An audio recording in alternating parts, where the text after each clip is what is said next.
Drugs కేసులో అనుమానాలున్న సినీ ప్రముఖులందరికీ నోటీసులు పంపించిన ఎక్సైజ్ అధికారులు ముమైత్ ఖాన్ విషయంలో మాత్రం సఫలం కాలేకపోతున్నారు. ఆమె చిరునామాను పట్టుకోవడానికి ముప్పు తిప్పలు పడుతున్నారు.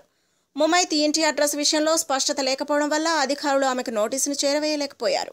హైదరాబాద్లోని సోమాజిగూడలో ఒక టీచర్ ఇంటిలో ఆమె ఉంటున్నట్టు తెలియడంతో అక్కడికి పంపారు. కానీ అక్కడ ఆమె లేకపోవడంతో నోటీసు అందలేదు. ముంబైలో సైతం ఆమె చిరునామా తెలుసుకోలేకపోయారు. ఆమె ప్రస్తుతం పూణే సమీపంలోని లోనావ్లా ప్రాంతంలో జరుగుతున్న ఒక టీవీ ఛానల్ షోలో పాల్గొంటున్నట్లు గుర్తించారు.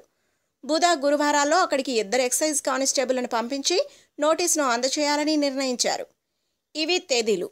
ప్రముఖులు విచారణ తేదీ: పూరి జగన్నాథ్ 19, చార్మి 20, ముమైత్ ఖాన్ 21, తరుణ్ 22, శ్యామ్ కే నాయుడు 23, ఆర్ట్ డైరెక్టర్ చిన్న 25, నవదీప్ 26, సుబ్బరాజు 27, నందు రవితేజ 28, తనీష్ 28 తర్వాత. If you like the video, please like us and subscribe Tollywood Nagar.